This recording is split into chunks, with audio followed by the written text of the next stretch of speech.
Indonesia perokok laki-laki itu paling besar di dunia. 70%.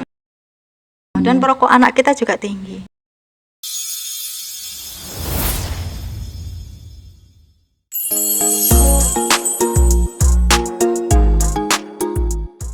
Assalamualaikum warahmatullahi wabarakatuh. Isai Kabartaka, Penajam Pasir Utara.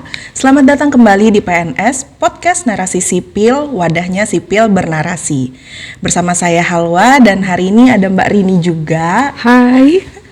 Gimana Mbak rasanya bisa bergabung di episode kita kali ini? Alhamdulillah ya, suatu kehormatan. Wadah sipil bernarasi di sini adalah ruang santai untuk berdiskusi. Kita dengerin ilmu-ilmu yang hebat, literasi dari narasumber yang mantap, menyala. Suatu kehormatan sekali untuk saya. Terima kasih. Iya betul. Sama-sama. Nah, jadi ini adalah episode ketiga kita. Kita akan berliterasi seputar tentang kesehatan. Yaitu tema kita hari ini adalah napas anak muda, gaya hidup sehat untuk paru-paru kuat. Nah, Sobat Sipil, untuk ngebahas itu, kita sudah kedatangan seseorang yang tentunya sudah ahli di bidangnya, seorang dokter spesialis paru yang siap berbagi banyak hal penting untuk kita semua. Di sini ada dokter Yeni Transiska, spesialis paru. Kita sambut beliau ya. Alhamdulillah. Gimana kabarnya dokter? Alhamdulillah. Sudah nggak gugup dokter ya? Tolong dibantu dikit-dikit. Siap dokter. Oke dokter. Kita mulai dari dasar dulu dokter ya. Hari ini dokter akan membuat kita mengenal lebih dekat dengan paru-paru sehingga bisa bernapas lebih segar, lebih sehat. Awalnya dok, sebenarnya paru-paru itu kerjaannya sebenarnya ngapain aja sih di tubuh kita? Kemudian kalau bicara soal anak muda ini kan banyak yang beranggapan, gua kan masih muda nih, nggak bakal kena penyakit paru-paru. Ini mitos atau fakta ya dokter? Baik, terima kasih atas pertanyaannya. Menarik sekali. Baik, apa sih fungsi paru-paru di tubuh kita? Paru-paru ini adalah satu-satunya organ vital yang berhubungan langsung dengan udara luar, dengan luar tubuh, yaitu hidung kemudian masuk ke paru-paru. Jadi langsung berhubungan secara langsung seperti itu. Fungsi paru-paru sendiri itu yang pertama adalah fungsi respirasi. Seperti kita ketahui ya, fungsi respirasi di sini adalah pernapasan yang berupa ventilasi, masuknya udara, kemudian keluarnya udara, kemudian ada lagi difusi.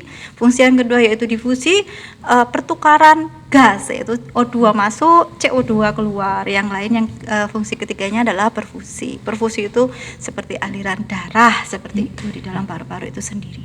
Sedangkan fungsi yang lain ada fungsi non-respirasi. Non-respirasi ini mungkin tidak ada kaitannya dengan pernapasan tadi ya, yaitu fungsi yang lain seperti fonasi. Seperti kita bicara ini, salah satunya adalah jika paru-paru kita baik, maka bernapasnya baik, maka bicara kita akan baik dan lancar seperti itu. Aliran udara ke pita suara itu baik seperti itu. Maka kalau kita ada masalah pernapasan kadang-kadang bisa jadi bindeng atau dan lain-lain. Baik. Kemudian keseimbangan asam basa. Keseimbangan asam basa ini bisa dilihat kalau kita memeriksa analisa gas darah ya. Kalau terlalu asam darah kita, maka paru-paru akan mengkompensasinya dengan napas cepat seperti itu ya. Kemudian juga sistem pertahanan tubuh. Sistem pertahanan tubuh sini penting banget. Inilah yang salah satu fungsi non respirasi yang penting karena menjaga pertahanan tubuh kita. Di dalam saluran napas kita ada sel-sel yang membantu untuk pertahanan tubuh seperti epitel-epitel yang ada di saluran napas. Juga ada yang namanya silia-silia yang membantu untuk pertahanan tubuh saluran napas. Seperti itu kira-kira fungsinya. Oke. Kemudian tadi yang anak muda nih dok, bener nggak mereka bakal sehat selama baik. mereka masih muda? Anak muda, anak muda.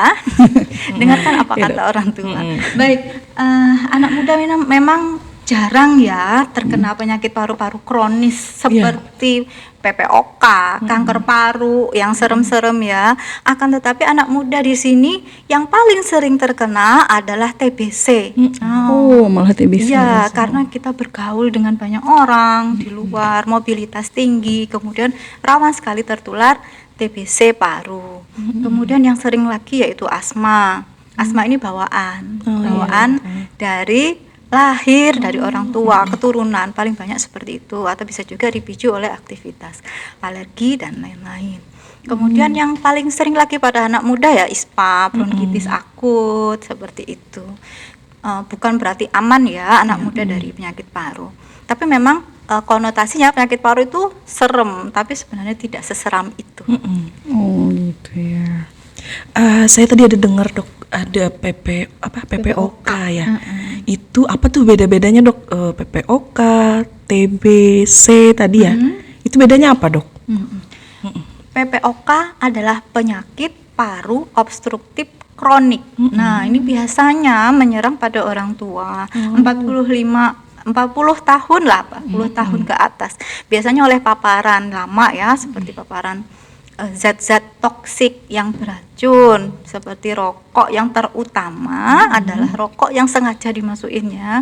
Kemudian paparan lain seperti zat-zat toksik lain, kemudian masak pakai kayu api ya, sekarang udah jarang ya, sekarang udah mungkin zaman dulu ya. Itu akan menyebabkan paru-paru kita, saluran napas sampai alveoli itu mengalami kerusakan yang sifatnya permanen. Jadilah dia sesak. Masuknya napas itu lancar, keluarnya sulit, maka CO2-nya akan mengendap di dalam alveoli. Napas kita akan semakin panjang dan paru-parunya memanjang. Nah, fungsi parunya akan berkurang seperti itu. Kalau TBC. Nah, TBC ini adalah penyakit yang sangat umum, biasanya paling ditakuti atau deh karena orang kampung gitu ya kena TBC. TBC adalah penyakit menular yang disebabkan oleh kuman namanya Mycobacterium tuberculosis. Nah, ini sering banget kita dengar. Karena kita ini juara dunia nomor 2 untuk TBC. Saking banyaknya yang kena TBC. Hampir setiap hari saya di Poliparu ketemu kasus baru TBC. Nah, seperti itu TBC ini penyakit menular ya. Menular dengan mudah menular karena lewat airborne. Jadi airborne itu dengan yang kecil sekali. Kita cuma ngomong atau nyanyi atau ngobrol doang udah bisa ketularan. Kalau sistem tubuh kita lemah. Seperti itu. Kira-kira TBC seperti itu. Sekarang kita ke gaya hidup anak muda zaman sekarang dok ya. Siap. Nah, anak muda zaman sekarang ini kan banyak banget aktivitasnya seperti nongkrong di kafe, kerja lembur, dan pastinya kadang di tempat yang penuh asap gitu kan. Nah, kebiasaan anak muda apa nih yang bisa bikin paru-paru kita tuh ngambek atau kerja rodi gitu dari pandangan dokter? Dan soal vape atau rokok elektrik juga katanya lebih aman ya kan dikonsumsi. Beneran aman atau cuman ganti rasa aja tapi sama aja merusaknya gitu dok? Baik, untuk kebiasaan di kafe ya, mungkin kebiasaan kafe nggak salah ya. Yang salah adalah banyak asap rokok, kemudian terlalu lama duduk tidak bergerak. Nah, itu akan otot-otot bantu napas kita capek ya seperti itu atau tidak lentur. Kemudian untuk asap rokok ini sudah jelas ya efeknya kepada paru-paru, yaitu merusak sistem pertahanan tubuh, merusak silia-silia seperti itu, menyebabkan silianya bekerja tidak maksimal, tidak bisa mengeluarkan zat-zat dari dalam paru-paru kita, dari bronkusnya. Seperti itu, aktivitas itu yang menyebabkan mungkin negatifnya ya, paru-parunya udah ngambek dia kalau kapan mulai bisa membersihkan diri lagi kalau udah mulai berhenti seperti itu. Kalau terus-terusan dipaparkan maka akan tambah sulit ya, maka akan tambah sulit untuk menyembuhkannya. Yang kedua vape ini kelihatannya kan digembur-gemburkan lebih aman dan katanya membantu orang berhenti merokok. Iya betul. Ini adalah mitos, yang mitos.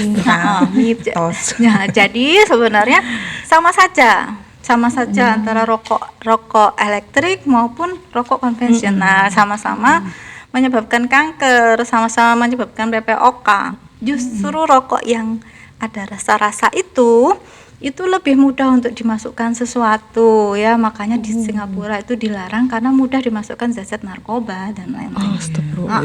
Ya. Dan dengan molekul yang ultrafine yang kecil maka masuknya akan lebih lancar seperti itu. Jadi sebenarnya sama saja atau mungkin sedikit lebih buruk. Nah, bisa karena masuknya akan lebih mudah seperti itu. Nah, saya tertarik lagi nih dok, karena ngebahas rokok tadi dok ya. Gini, kan kadang banyak ya di sekitar kita, terutama misalnya di rumah ada orang tua atau suami yang ngerokok. Kita memang tidak secara langsung menghirup asapnya ya dok. Iya. Cuman aroma rokok ini kan kita terhirup aromanya gitu loh dok, aroma sisa-sisa rokok itu gimana efeknya ke paru-paru kita? Baik, sama saja. Ya, efeknya sama saja, toksiknya sama saja, bahkan yang nempel di baju juga sama saja berbahaya. Jadi kalau anak-anak sering terkena pneumonia, tapi orang tuanya tidak mau berhenti merokok, nah ini yang menjadi permasalahan. Mungkin orang tua tidak mudah kena pneumonia, maksudnya orang usia produktif ya. Tapi anak-anak dan orang tua renta akan mudah terkena pneumonia karena bersihan napas yang tidak efektif tadi. Kuman-kuman akan mudah sekali masuk. Jadi kalau kapan bapak-bapak boleh merokok? Merokoknya jauh dari rumah, pulang mandi dulu baru ketemu orang lain ganti baju. Nah, seperti itu. Bapak-bapak.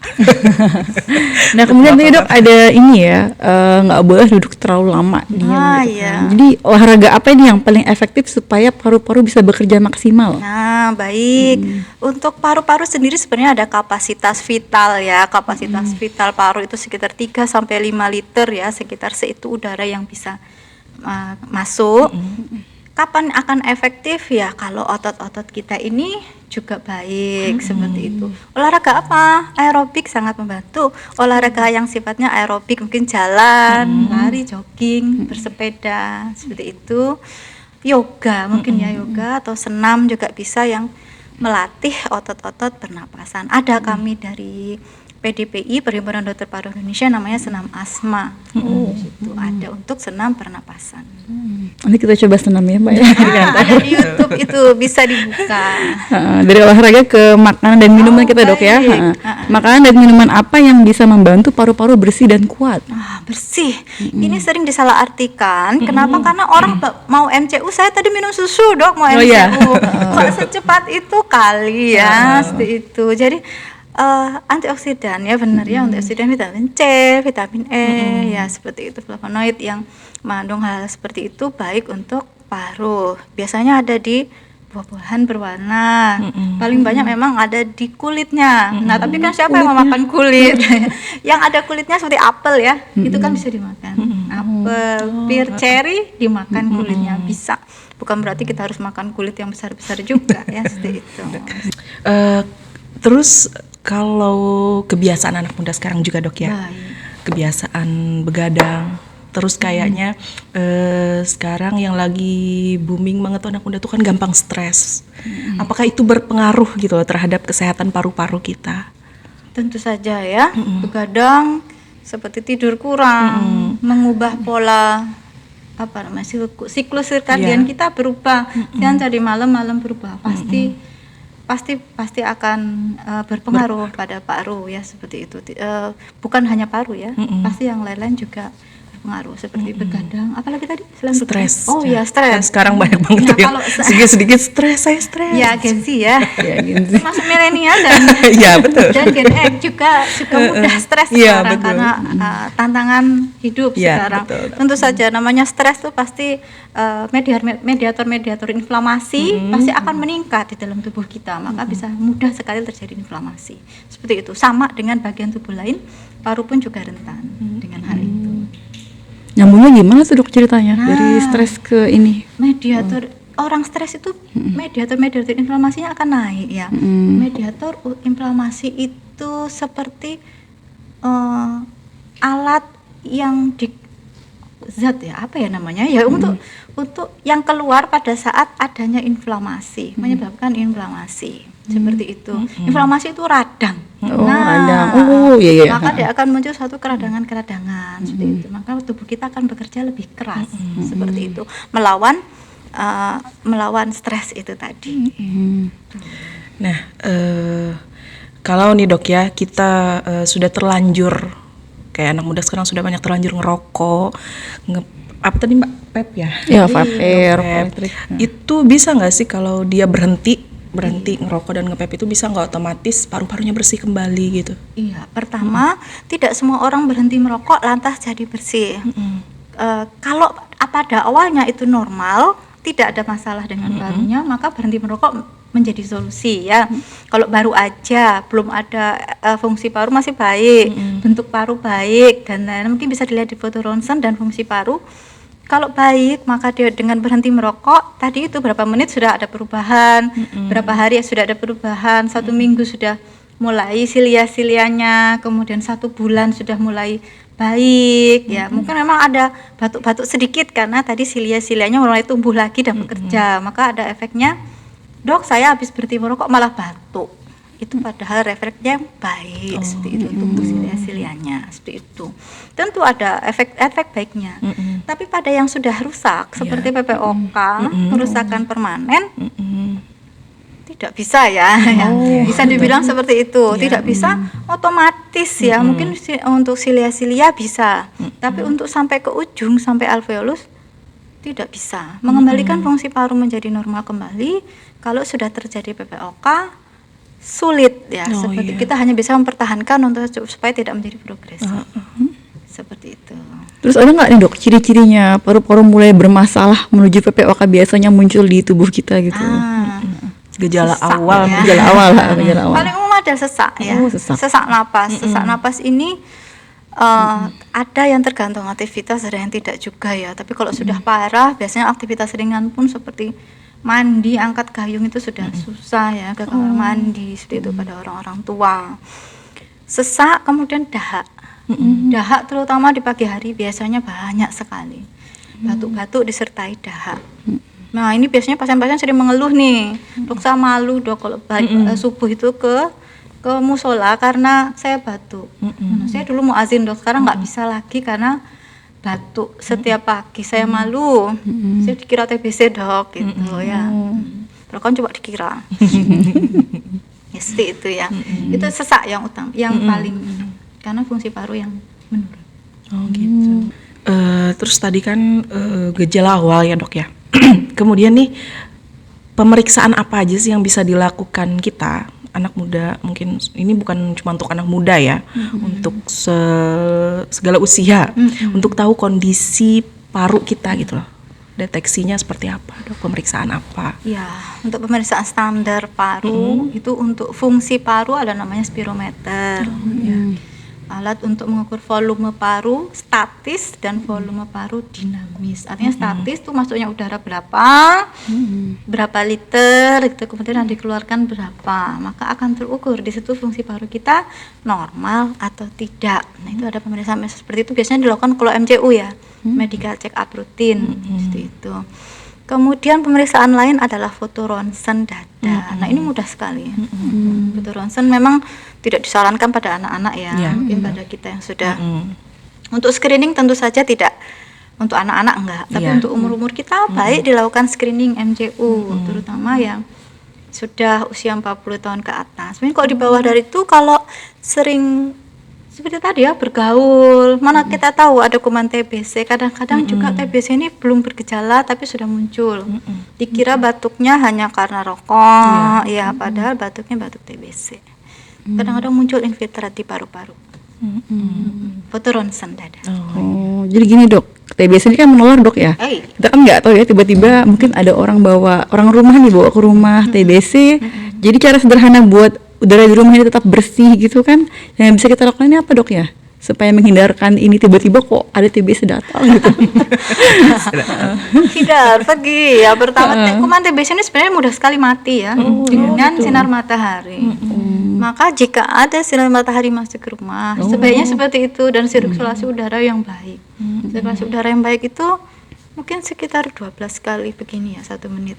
Ya kalau kita lihat biasanya dipasang pita ya, seperti itu di luar, seperti itu sirkulasi udara, pergantian udara, kemudian sinar matahari yang cukup, karena kita nggak tahu ya, kadang-kadang pasien juga begitu. Di keluarga kami tidak ada dok yang TBC. Ya, kok bisa saya ketularan TBC? Kok pergi nggak kemana-mana kan pergi ya, seperti itu. Yang kedua mungkin tanaman-tanaman ya, tapi tanaman-tanaman seperti yang untuk bagus untuk sirkulasi udara. Tapi kalau ada orang TBC sih tanaman-tanaman tidak terlalu baik karena kadang-kadang ada jamur di situ. Kecuali tanamannya terawat ya. Ya, seperti itu. Dan pada malam hari kan dia mengeluarkan CO2 gitu ya.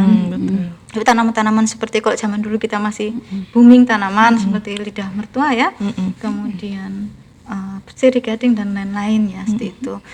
Satu hal lagi, kalau ini mampu saja tidak terlalu disarankan, itu HEPA filter. HEPA filter. Iya, seperti kalau dulu zaman COVID sering dijual air purifier yang ada HEPA filternya. Nah, itu baik untuk ruangan-ruangan tertutup, dia bisa membersihkan udara. Ada indikatornya juga di situ.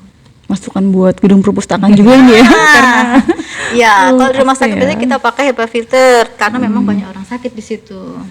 Seperti itu. Nah, karena dokter tadi ada kesebut COVID, saya jadi tertarik mau bertanya. Katanya kan dulu waktu zaman COVID ya dok ya, Iya.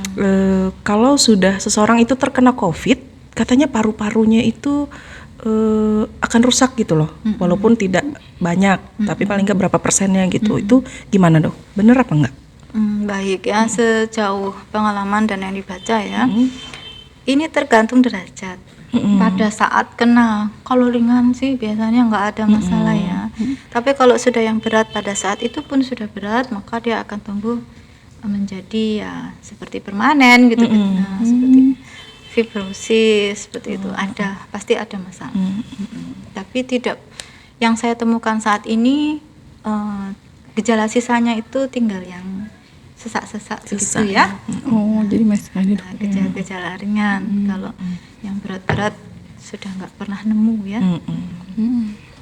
Ini waktu pandemi kemarin dok, pengalaman paling berkesan ini ada nggak dok yang bikin deg-degan, terharu, atau justru memuaskan dokter secara pribadi selama masa pandemi COVID? Iya, pandemi ini seperti dunia berhenti, tapi dunia kami tetap jalan. Pada saat itu puncaknya mungkin kita 2020-2021 ya, itu ketika di ruangan banyak sekali pasien yang jatuh ya. Ketika oksigen kurang, itu terjadi di seluruh Indonesia, bahkan seluruh dunia. Oksigen kita kekurangan dan pasien yang membutuhkan itu sedemikian banyaknya, maka melihat mereka itu jatuh secara bersamaan itu membuat kita, apa yang harus kita lakukan gitu. Kayak seperti tidak ada yang harus dilakukan, itu seperti rasa bersalah yang besar. Nah, seperti itu. Jadi kita, kenapa ini nggak bisa ditangani, kenapa? Nah, seperti itu pada saat itu.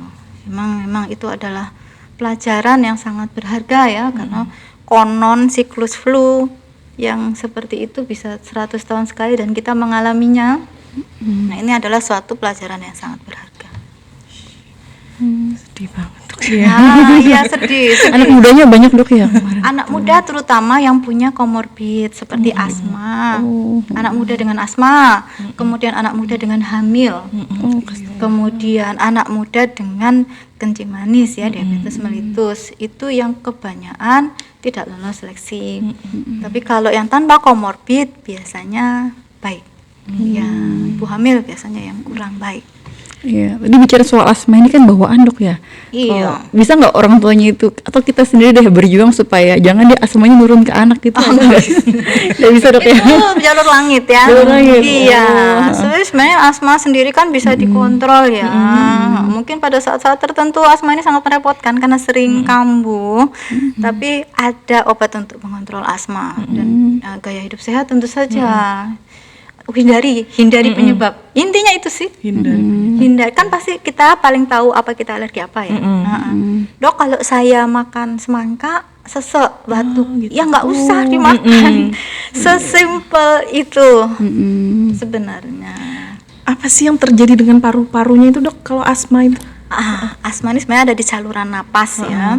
Itu penyempitan saluran napas. penyempitan. Ya, karena keradangan.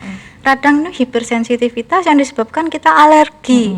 Kalau terjadi alergi, kebanyakan alergi ya, ada juga asma yang disebabkan yang lain. Tapi ini pada kasus alergi, karena terjadi hipersensitivitas, maka terjadi radang. Di dalamnya saluran napas jadi bengkak.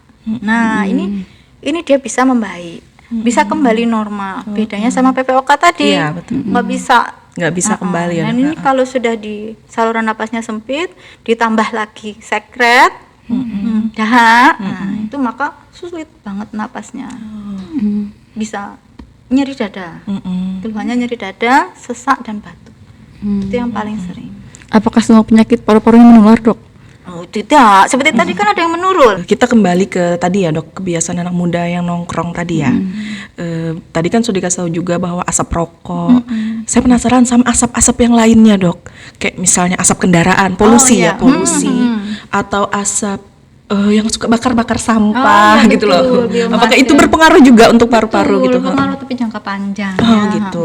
Seperti itu, seperti menyebab PPOK itu tetap berpengaruh. Tapi untuk saya menekankan kadang orang perokok ini kan ngelesnya di situ ya. Iya. Itu kenapa kendaraan nggak dilarang? Kendaraan masih ada manfaatnya ya. Dan masih bisa dicegah dengan menggunakan masker. Tapi kalau merokok langsung dimasukkan ya. Jadinya lebih jelas masuknya gitu. Tentu saja untuk biomas dan zat-zat toksik sama seperti ini mudah terkena iritasi, kemudian jangka panjang PPOK sama saja ke paru dan lain. Pernah nggak sih dok di perhimpunan dokter paru ini ya ada pelajaran mungkin tirulah negara mana yang udaranya bersih gitu? Sejauh itu kok belum ya, cuma memang ada indikator-indikator untuk kebersihan udara biasanya di negara-negara tertentu. Mungkin di Indonesia juga ada sih, cuma di kota-kota tertentu ya. Saya lihat Kalimantan Timur kayak di Bontang itu ada ya, indikator kebersihan udara. Berapa baiknya sih kita keluar pada saat udara itu bersih ya. Seperti itu. Belum mungkin sependek pengetahuan saya belum tahu untuk meniru negara mana itu belum ada ya. Kalau kontribusi sebagai individu ada nggak dok supaya udara bersih? Tanam pohon kah atau apa gitu? Iya betul. Ini tanam pohon, tentu saja tidak membakar sampah. Oh, jangan bakar sampah dokter ya. Serahkan saja pada ahli sampah itu, kemudian tidak merokok, itu sudah sangat membantu sekali. Iya, tidak menggunakan kayu, memasak dengan kayu. Tapi ini kita masih susah ya, ekonomi negara kita juga masih sedang seperti itu. Sejauh ini dok ya, terutama di daerah kita sendiri, paling banyak nih penyakit paru yang diderita oleh masyarakat kita itu apa dok? Ya, saya tidak melihat statistik, tapi Iya, pada kunjungan rumah sakit betul. tentu saja di kunjungan rumah sakit ini sebagaimana negara berkembang lainnya, penyakit infeksi masih tinggi. Untuk kasus paru TBC masih tinggi. Oh iya, nomor 2 tadi. Iya, Iya, nomor juara dunia. dua. Piala dunia aja kita nggak lolos ya. Lah ini Piala TB lolos ya. Setidaknya ada pialanya. Seperti itu. Jadi masih tinggi penyakit infeksi ya, seperti TBC yang kunjungan yang masih banyak. Yang lain seperti asma ya, bronkitis akut juga banyak. Tapi yang paling merisaukan saya adalah TBC. TB ini nggak pandang usia ya dok? Betul, tidak pandang kasta juga. Iya, betul. Jadi apakah seorang yang dengan seperti mohon maaf misalnya pejabat dia Iya, misalnya betul. bisa kena TB? Bisa, kan bergaulnya lebih banyak ya, seperti itu bisa. Mungkin ada komorbid seperti diabetes. Oh, dia ada komorbid gitu dia. Betul. Orang diabetes kan sel imunnya menurun fungsinya ya. Maka ketika ada kuman masuk dia akan mudah terkena TBC. Makanya ada screening pada pasien diabetes, di screening apakah ada TBC. Oh gitu. Sama HIV juga. Oh, jadi dok ini drama atau kisah yang sering ditemu di ruang praktek poliparu terkait dengan TB dan sebagainya. Iya, setiap hari pasti ada drama. Drama yang sudah usang itu adalah yang tidak mau berhenti merokok, tapi yang masih laku keras. Ini adalah pasien TB yang biasanya denial ya, dalam fase menolak. Masih menolak saya kena TB. Kok bisa? Ini cuma begini aja gitu ya. Kok bisa saya ketularan dari mana? Ya nggak tahu, kumannya nggak bisa ditanyai ya. Ya seperti itu. Tapi tugas kita sebagai medis adalah menguatkan, meyakinkan bahwa TBC bisa sembuh asal berobat teratur, gaya hidup sehat, tidak terlalu berat, tidak lama, 6 bulan saja, insya Allah. 6 bulan saja. Ya. Setelah 6 bulan boleh balik lagi dok. Masalahnya tidak ada kebal TBC, meskipun kena bisa kena lagi. Oh gitu ya. Dia bisa berkali-kali nggak kayak cacar gitu dok ya? Bisa berkali-kali dia bakteri ya. Jadi kalau sudah sembuh pun kalau dia tertular lagi atau reaktivasi karena daya tahan tubuh kita menurun, yang dulu ada di dalam sel dan tidur, dia bisa bangun. Nah, kambuhan banyak kasusnya. Kemudian menjadi TB resisten obat. Itu ada vaksinnya nggak sih dok? TB? Oh, Ada. Ada ya? Hampir kita semua penduduk Indonesia sudah divaksin BCG. Oh, BCG. Tapi apakah efektif? Efektif untuk supaya tidak terjadi TBC yang berat, terutama pada anak-anak. Nah, TBC yang berat pada anak-anak seperti meningitis tipis, spondylitis tipis, supaya meningitis itu TBC otak ya. TBC selaput otak, encephalitis TBC otak. Nah, jadi supaya tidak terjadi TBC yang berat itu, maka dilakukan vaksin. Vaksin TBC. Untuk vaksin pada orang dewasa penelitiannya sedang berjalan. Oh iya. Tadi dokter bilang karena dia bakteri ya bisa kembali lagi. Kalau karena virus berarti tidak bisa balik dok? Bisa semua ya. Bisa semua ya. Sebenarnya gini, kalau cacar itu kan virus ya. Nah, itu bedanya ya. Bedanya seperti itu. Kadang-kadang kalau orang bilang kok udah kena cacar, nggak kena cacar lagi ya. Padahal masih bisa kena herpes. Oh iya bener tuh, kalau udah kena cacar katanya nggak akan kena lagi. Kenapa bisa begitu dia? Mungkin ada sistem pertahanan tubuh ya, seperti itu. Tapi buktinya bisa kena lagi. Seperti itu. Kadang-kadang orang bilang gitu kan, COVID sudah kena nggak kena lagi. Iya, buktinya betul. kena lagi. Tapi bakteri dia lebih ya agak berbeda ya. Gitu. Bakteri ini bisa dilawan dengan daya tahan tubuh. Tentu, Virus, bakteri, bakteri, zat-zat yang lain bisa dilawan kalau daya tahan tubuh kita baik. Oleh karena itu saya tekankan tadi, sebelum kita keluar rumah, pastikan daya tahan tubuh kita baik. Sebenarnya kalau cuma flu, istirahat aja di rumah. Istirahat di rumah, mudah-mudahan 1-2 hari membaik ya. Umumnya sih 7 hari, tapi masa ya nggak kerja 7 hari. Seperti itu. Saya juga ini loh sering dengar tuh penderita HIV itu berkaitan dengan paru-paru tadi TB. Pasti. Oh gitu ya dok? Iya, semua pasien HIV kita screening untuk TB. Oh, Karena gitu. itu faktor risiko. Faktor risiko terkena TBC salah satunya adalah HIV ya karena daya tahan tubuh. Jadi dan pada orang HIV kita berikan terapi pencegahan untuk TBC. Terutama yang kita screening dulu dia kena TBC apa enggak. Kalau kena TBC diobati TBC. Kalau tidak kena diberi terapi pencegahan TBC. Gitu. Sama pencegahan terjadinya pneumonia pada orang HIV, pneumonia oleh karena jamur. Berarti HIV dulu baru TB gitu urutannya dok ya? Biasanya ya. Kalau orang kena HIV ya hampir lah, makanya orang HIV nggak boleh dicampur dengan pasien lain kalau dia HIV saja. Iya. Karena kalau dia kecampur sama pasien infeksi TB, ya kena TB nanti. Karena dia rentan. Bukan didiskriminasi ya, tapi betul. Karena dia rentan. Kembali ke anak muda lagi dok ya. Mungkin tadi sudah bahas paru-paru sehat. Untuk dari profesi dokter sendiri nih, anak muda kan banyak minatnya pengen jadi dokter nih. Ada nggak pesan dan ini mungkin petuah kuatin pelajaran ini dong dari semua dokter gitu? Biasanya anak-anak ini kalau pada awal-awal tuh males belajar ya, mungkin akan muncul minatnya pada usia SMP maupun SMA. Apa yang perlu dikuatkan? Ya mungkin biologi ya. Kalau belajar biologi, dan kita ketika sudah kita kuliah kedokteran itu daya tahan tubuh dan juga emosional. Ya, daya tahan tubuh karena kita belajar terus, kemudian praktikum terus, tugas-tugasnya nggak berhenti, itu bisa membuat daya tahan tubuh kita lemah. Mungkin kita udah pinter, udah belajar, tapi daya tahan tubuh kita tidak baik.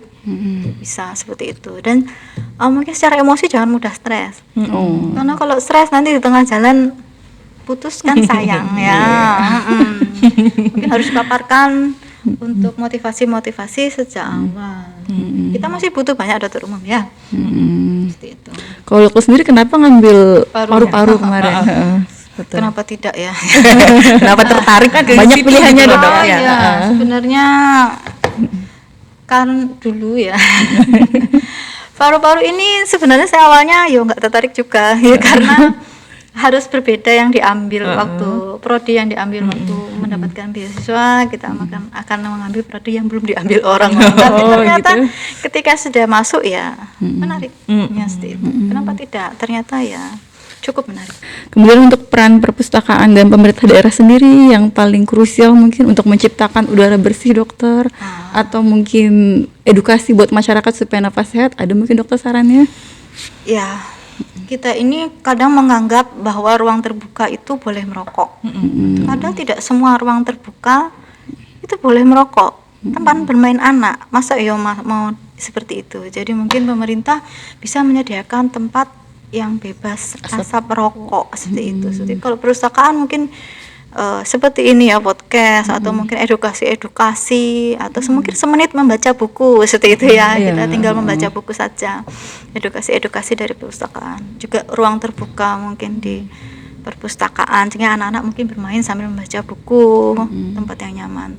Terutama rokok ya yang masih jadi problem terbesar menurut saya saat ini, karena kita ini tidak bisa bebas dari asap rokok bahkan di transportasi umum, di luar rumah sakit masih ya. Nggak ada tempat khusus untuk merokok, mungkin tinggal dibedakan buat tempat untuk bebas asap rokok atau buat khusus untuk merokok. Tadi kan TB-nya juara 2 dok ya? Iya. Kalau untuk perokoknya juara berapa dok? Nah, untuk perokok itu, untuk Indonesia perokok laki-laki itu paling besar di dunia. Paling besar. 70%. 70%. Jadi 70,sekian% lelaki Indonesia adalah perokok. Iya, dan perokok anak kita juga tinggi. Anak itu usia sampai 18 tahun ya. Itu kita juara untuk perokok laki-laki. Ya itu. Juara lagi. Ya prestasi kita cukup membanggakan. Ada nggak edukasi sejak dininya dok supaya anak kita tidak coba-coba merokok gitu? Apalagi yang anaknya cowok semua kan kasihan. Iya. Lu sebagai anaknya cowok semua ya. Iya. Teladan ya pasti ya. Teladan dan sebenarnya motivasi yang kuat ya, mungkin lebih ke kesehatan. Tapi kadang anak-anak itu senangnya coba-coba ya. Namanya anak-anak situ usianya sebenarnya normal kalau mereka ingin mencoba-coba sesuatu. Tapi kita sebagai orang tua mungkin ya harus memberikan batasan mana yang boleh dicoba, mana yang tidak dicoba. Mungkin kalau ya mohon maaf, kalau Islam mungkin ada di situ di dalam fatwa MUI bahwa merokok adalah haram, meskipun beberapa ulama juga tidak mengharumkan ya. Seperti itu. Mungkin bisa juga digunakan untuk sarana supaya anak tidak mencoba ke arah itu. Seperti itu. Teladan sih yang paling utama. Nggak ada dok ya simulasi cerita-cerita ini mini gitu, apa yang terjadi ketika asap rokok mulai dari perjalanan dari hidung ke sini sampai ngerusak gitu? Sebenarnya ada di media sosial ya, untuk apa saja yang dirusak gitu, terus apa saja yang terjadi ketika berhenti merokok. Cuma tidak semua orang takut itu ya. Iya. Kenapa? Bahkan ditulis di situ menyebabkan kanker pun tidak takut. Di rokoknya itu. Iya, dibungkusnya tuh udah serem banget. Mereka selalu bilang merokok tidak merokok mati ya. Iya. Nah, satu lagi yang harus ditekankan, ini saya baru ingat. Kalau merokok tidak merokok mati sebenarnya bukan mati masalahnya. Bahkan kita tidur di rumah juga mati. Tapi masalahnya adalah kualitas hidup kita. Mau masa tuanya terus dibantu, menyusahkan banyak orang, keluar masuk rumah sakit, atau tuanya sehat. Nah, itu bisa mengunjungi cucu, mungkin jalan-jalan ke seluruh Indonesia, keliling ke luar negeri, menikmati masa tua dengan bahagia dibandingkan dengan masa tuanya harus dibantu bolak-balik rumah sakit. Nah itu sih sama-sama mati memang. Iya. Tapi kualitas. Iya, betul. Iya. Ada lagi, Mbak Rini? Mungkin pesan singkat aja kalimat terakhir dokter, kalau dokter bisa memviralkan sebuah kalimat ini supaya paru-paru masyarakat kita Indonesia ini sehat semua gitu. Iya, saya bukan ahli ya. Bukan ahli kalimat baik apa ya. Sebenarnya itu tadi ya. Kita akan menjaga kesehatan atau tidak menjaga kesehatan itu adalah pilihan kita. Tapi sehat juga merupakan pilihan kita ya. Sehat di masa tua itu adalah kita yang menentukan saat ini. Kita yang menentukan saat ini apakah ketika kita sudah tua akan sehat atau tidak. seperti itu. Jadi ya kalau untuk paru-paru, jaga kesehatan paru-parunya, tidak merokok, menggunakan masker di tempat yang beresiko, kemudian olahraga yang cukup dan makan makanan sehat. Ya dok, ini tadi saya mau bahas tentang vaksin tadi ya. Oh ya betul. Tadi kan kalau anak-anak tuh ada vaksin BCG tadi ya dok, buat paru-paru. Nah, tapi yang TBC. ya buat TBC. Tapi yang saya tahu nih dok, beberapa orang itu anti vaksin seperti itu dok ya. Nah, kalau dari fenomena tersebut, ini yang menurut pengalaman dokter ini yang udah dokter hadapi, kira-kira berpengaruh nggak sih yang orang-orang anti vaksin tadi dengan penyakit paru seperti itu ke anak-anaknya seperti itu terutama dok? Tentu saja berpengaruh ya, karena vaksin akan menolong kita, adalah ikhtiar, ya, seperti itu adalah usaha kita untuk bagaimana menolong diri kita maupun anak-anak kita untuk tidak terkena TBC atau tidak terkena TBC yang berat, karena pada buktinya masih banyak aja yang kena TBC, tapi kan yang tidak berat, ya, bukan TBC yang mengancam jiwa seperti itu. Kalau untuk vaksin TBC ya, tapi vaksin dalam paru sendiri banyak ya. Ada vaksin untuk pneumonia, ada untuk influenza, yang biasanya kita sarankan pada orang yang akan haji dan umroh. Seperti itu. Tentu saja ngaruh. Tapi untuk memahamkan anti vaksin, ini memang masih merupakan PR ya. PR. Karena terjadi pertentangan yang tidak ada habisnya. Perdebatan yang tidak ada ujungnya. Karena kebanyakan sih membawa agama ya, membawa agama. Seperti itu. Padahal MUI sendiri menganjurkan vaksin, tapi ya ini kepercayaan. Saya juga tidak ini. Artinya ada orang-orang seperti itu. Kalau memang mereka mengandalkan tubuh kita untuk melawan kuman, bakteri ataupun virus, maka bagian vaksin adalah ikhtiar untuk itu. Kalaupun ada keburukan vaksin, ya mungkin itu berapa persen atau alergi, mungkin mual muntah atau demam, itu kan hanya reaksi-reaksi yang mungkin tidak cukup gitu ya, untuk manfaatnya lebih banyak lah daripada mudaratnya seperti itu. Untuk perbedaan efeknya ada nggak dok? Yang vaksin sama nggak vaksin? Nah itu kalau mungkin saya belum baca penelitian tentang itu ya, apakah tapi vaksin BCG terbukti secara klinis ya, secara penelitian untuk menurunkan angka kesakitan TBC yang berat, yang berat ya. Kalau TBC-nya ya buktinya kita hampir 100, mungkin kita banyak sekali yang vaksin BCG ya, mungkin kakak-kakak di sini juga vaksin BCG, toh ada yang kena TBC. Ya, tapi kan TBC-nya tidak berat. Kita harapkan seperti itu. Luar biasa dokter ya, kita sudah dapat ilmu tadi ya, dari mulai fungsi paru-paru, kemudian makanan minuman bernutrisi, kalau bisa makan kulitnya buah juga dok ya gitu. Tapi jangan yang besar-besar. Ya, kemudian kita menanam pohon supaya udara segar Ya, gitu ya kan, untuk kontribusi kita untuk lingkungan kita. Betul. Nah, dari obrolan kita hari ini juga satu hal yang jelas, menjaga paru-paru itu sangat penting. Terus paru-paru yang kuat itu bukan cuma soal nafas yang panjang, tapi juga tentang bagaimana kita menjaga gaya hidup setiap hari, hindari rokok, polusi udara, rajin olahraga dan makan makanan sehat. Jangan lupa istirahat yang cukup dan jangan stres.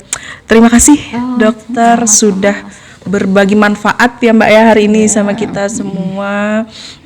Untuk dokter sehat dan sukses selalu ya dok. Terima kasih. Ya, nah, untuk sobat sipil di rumah, jangan lupa untuk terus menyaksikan video podcast kami di channel YouTube Dinas Perpustakaan dan Arsip. Dan sekali lagi poinnya saya ingatkan bahwa perpustakaan bukan hanya tentang buku, tapi tentang literasi dengan segala macam bentuknya. Podcast Narasi Sipil, wadahnya sipil bernarasi.